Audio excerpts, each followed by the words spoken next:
Bonjour, je m'appelle Stéphane Siki, j'étais président des Jeunes Républicains et ancien secrétaire national du parti. Je soutiens Nicolas Sarkozy pour la primaire.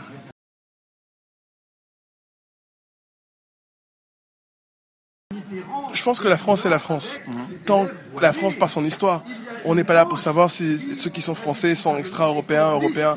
Voilà, on demande juste que ceux qui veulent être français ou ceux qui souhaitent être français aiment la France, partagent les valeurs et les coutumes de la France. Parce que c'est ça la France. Quand on vient ici, il faut respecter, il faut savoir parler français, savoir lire, écrire, compter et aimer la France. Voilà. On n'est pas là pour différencier tel ou tel Français. À partir du moment où les gens aiment la France et veulent s'investir pour défendre la France, parce que vous me parlez de extra-communautaire, je fais un parallélisme. Quand on regarde aujourd'hui ce qui se passe par les attentats terroristes, ce sont quand même malheureusement beaucoup de Français qui attaquent la France.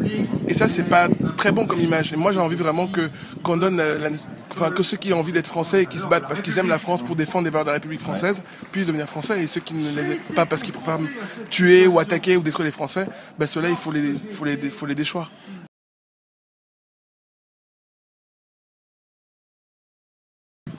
Je ne pense pas qu'il faut faire un lien. Je pense que le problème, dès le départ, c'est l'école. Parce que vous me parlez de terroristes, vous parlez d'extra-communautaires, mais ces gens-là, ils sont nés en France. Ils viennent pas d'ailleurs, en fait. Ils viennent de France. Ils sont nés en France, ils ont grandi en France. Il faut plutôt voir dès le départ, au niveau de l'école, comment ça se passe au niveau des règles. Vous parlez d'école Ferry, donc l'école de Jules Ferry qui permettait de favoriser l'ascension sociale. C'est ça qu'il faut faire aujourd'hui. Effectivement, il y a une chose dont vous dites, dans laquelle je me ressens vraiment, c'est qu'il faut lutter contre le communautarisme. Pour dire que la boussole de la France, c'est la réussite, c'est le mérite. Rappelons quand même que, on le dit pas suffisamment, mais Nicolas Sarkozy avait mis en place le statut d'auto-entrepreneur. Rappelons que Nicolas Sarkozy avait mis en place ses bourses au mérite, les internats d'excellence. Voilà, il faut expliquer à certains les règles dans lesquelles nous vivons, qui sont les règles de bienséance. Il faut expliquer aussi cette règle qui est quand même la laïcité, même si la France est quand même un pays de tradition chrétienne, et ça, il faut le dire, il faut être fier de le dire, donc moi je le dis haut et fort. Voilà, mais je pense pas que le débat soit là, je pense que le débat il est plutôt au point de départ. Est-ce que l'école aujourd'hui permet de favoriser cette ascension sociale-là? Est-ce que les gens qui sont là, qui n'aiment pas la France, pourquoi est-ce que, voilà, ceux qui vont notamment sur les sites, ceux qui appellent à partir pour le djihad, ceux qui appellent à tuer la France, je pense qu'il faut mieux réagir, anticiper, que subir. Voilà, je dis ça avec un peu de passion et de conviction parce que c'est ce que je ressens vraiment. J'imagine que ceux qui sont dans tout ce qui est renseignement font le boulot. Mais c'est vrai qu'il faut, quand on a beaucoup subi là, notamment les attentats, on a besoin peut-être aussi de réagir et de faire cette guerre contre l'État islamique. Et c'est pour ça que moi je pense qu'il faut qu'on ait un capitaine, celui qui a expérience et celui qui peut justement parler au niveau international. Voilà, il parle à tous les chefs d'État et les chefs d'État ils lui parlent. Et on se rappelle quand même, rappelez-vous, lorsque la France était à la tête de l'Union européenne en 2009, rappelez-vous, on avait vraiment un vrai leadership. Et même, rappelez-vous ce qui s'est passé à Crimée. Nicolas Sarkozy avait aussi agi.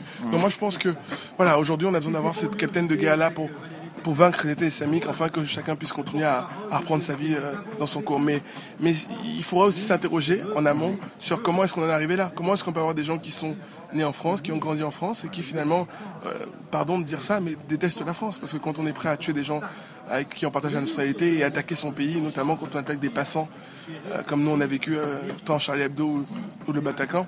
Donc il faut se poser la question de comment est-ce qu'on peut faire pour que ces personnes-là aiment la France. Et si jamais ils venaient à ne pas aimer la France, voilà, il faut créer des centres de déradicalisation.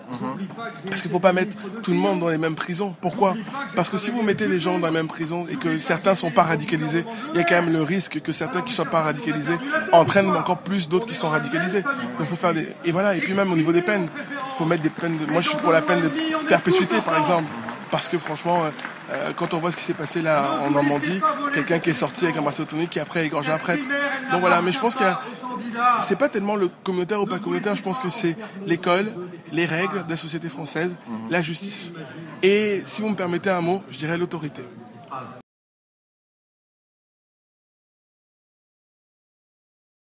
Je pense que c'est pas possible. Voilà, moi je suis honnête avec vous, je suis pas démagogue, je suis pas celui qui va le plus haut. Je pense que quand quelqu'un est français, c'est quand même difficile d'expulser quelqu'un qui est français. Et puis même, je vais même aller plus loin. Si vous voulez expulser quelqu'un qui est français, vous l'expulsez où? Et puis même si, allant dans votre sens, on expulsait la personne, quel pays serait disponible pour accueillir quelqu'un dont on dit que c'est un terroriste qui est prêt à tuer des gens? Donc je pense qu'il ne serait pas accepté nulle part. Voilà. Je pense par contre qu'il faut essayer de changer les choses en disant que si un tel est radicalisé, eh ben, il faut couper tout de suite. Voilà, faut l'encadrer, il faut non seulement l'encadrer dans un centre de déradicalisation, et après il faut faire de la formation pour qu'il sorte de tout ça et qu'il redevienne quelqu'un d'ordinaire. Voilà. Je pense que c'est la meilleure solution.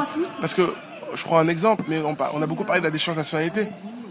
Bon, ça concernait, il y avait un débat de savoir si c'était binationaux tout le monde. Bon, on a bien vu que tout le monde c'était pas possible parce qu'on peut pas être apatride. Mais après, par contre, pour aller dans votre sens, parce que je réfléchis en même temps, je pense que il faut peut-être alors dans ce cas-là renégocier des accords internationaux. Voilà. Mais ça résout pas totalement le problème, parce que je pensais ma réflexion, parce que même si on avait un accord international de dire voilà, un tel, on le déchoit, on veut le cœur quitter le territoire, quitter le pays parce que c'est pas le projet, mais pour le mettre où? Voilà. Je pense que l'accord est impossible. Parce que peu importe le pays, c'est comme vous. Je prends un exemple. Vous habitez tout seul, on vous dit écoutez, on va vous envoyer quelqu'un qui a été un terroriste, il va venir habiter chez vous. N'importe qui dira non, non, moi je veux pas de cette personne chez moi. Si en plus il a... Par contre, si on vous dit écoutez, on va vous envoyer quelqu'un chez vous de sympathique, avec qui vous entendez bien, qui va bien ranger chez vous, par exemple, vous allez dire bon ben je préfère avoir tel profil là chez moi. Moi je vois pas n'importe quel pays aujourd'hui qui dirait oui un tel est terroriste, très bien, je suis d'accord, ok, j'accueille chez moi. Voilà. C'est très compliqué. Je vais vous dire pourquoi. Parce qu'on est quand même dans un état de droit qui a grandi dans une constitution, qui est la constitution française, qui est en plus aujourd'hui la constitution de la 5e République. Et en même temps, nous sommes en guerre.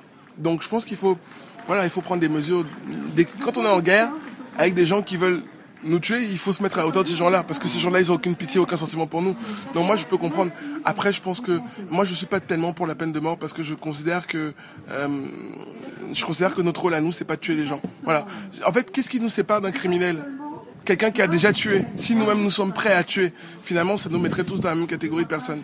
Voilà. Par contre, comme moi je vous ai dit, je considère qu'il faut qu'on mette en place, et c'est mon souhait personnel, hein, ça m'engage. Moi, je suis pour la peine de perpétuité, parce que moi, quand on a fait quelque chose comme ça, voilà, il faut, pas de sortie possible. Voilà, on a tué des gens, voilà. Mais par contre, enlever la vie. Et puis, pardon, mais quelqu'un qui a tué, je pense que l'enfer c'est la terre, moi. Donc quelqu'un qui a tué, il faut qu'il prenne conscience de ses actes. Si on fait une peine de mort, une fois qu'il est mort, il est déjà mort. Alors que là, tous les matins, il se réveille, il a plus tellement de liberté, il peut plus sortir et il se rend compte il faut qu'il prenne conscience de la hauteur de l'acte qu'il a commis. Voilà. Et moi, pour moi, c'est pour ça que j'aime pas la peine de mort. Il y a ces deux façons-là. Il y a le fait de tuer quelqu'un qui me plaît pas. En plus, quand on donne... Et puis même, on parlait tout à l'heure de la société, mais quel modèle on donnerait aux enfants? Quand on disait aux gens, les gars, voilà, nous on est prêts à tuer ceux qui veulent nous tuer. Voilà, je pense que ceux qui sont sur le front, ceux qui vont au combat, ceux qui sont là-bas sur le terrain, et on pense à eux parce que c'est grâce à eux que peut-être qu'on arrive à être en sécurité aujourd'hui. Mais ceux-là, eux, ils se battent pour nous protéger, et eux, ils ont le droit parce que c'est des soldats, c'est des guerriers. Nous ici, voilà, je pense et puis il y a des règles à respecter, notamment avec la Constitution. Voilà, parce qu'après, sinon, comment est-ce qu'on va faire? Si nous-mêmes qui prenons un code, qui prenons des règles, comment ferait-nous si nous-mêmes nous respections pas nos propres règles? Voilà, je pense qu'il faut aussi montrer l'exemple et même il y a des gens, moi je vais aussi beaucoup dans les quartiers, et il y en a aussi quelques-uns qui respectent les règles et qui aiment la France et qui se battent. Voilà, vous avez par exemple Ayette Hamidi qui est à côté, Ayette qui est secrétaire national chez nous et qui est élu dans le 93. Donc vous voyez, vous avez des gens qui sont engagés, qui aiment la France, qui se battent pour les valeurs. Voilà, mais ces gens-là, il faut les accrocher, il faut leur donner les moyens, l'envie et leur expliquer comment ça fonctionne. Il faut les prendre par la main, il faut les accompagner. Et je pense que le système aujourd'hui est pas bon parce qu'on le fait pas. Voilà. Donc,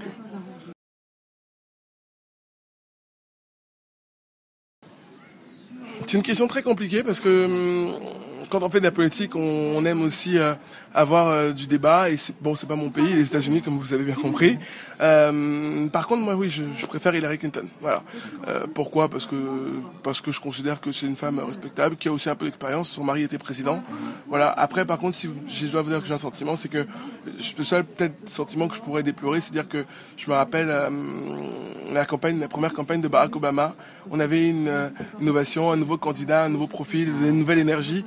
Bon, c'est vrai que là, Hillary Clinton était déjà là parce qu'elle a été première dame. Voilà. Et Donald Trump, je pense que quelquefois il dit des choses, mais il est un peu, de temps en temps, un peu dans l'excès, la surenchère. Et je pense que quand on veut présider un pays, il faut rassembler le pays. Voilà. Il faut pointer les problèmes, mais il faut pas que pointer les problèmes, il faut apporter les solutions. Et moi, je pense que Donald Trump, il ne pointe que les problèmes et quelquefois qui sont même pas forcément des problèmes. Et Hillary Clinton, je considère qu'elle a l'expérience, elle a géré le pays, elle a été élue aussi, donc elle a pas été que femme de Bill Clinton, elle s'est fait son propre prénom entre guillemets. Donc voilà. Après, vous savez, on a tellement de boulot ici avec la campagne des primaires que je vais pas non plus m'occuper de la politique internationale des Américains. Mais merci à vous, c'était un vrai plaisir et bon courage.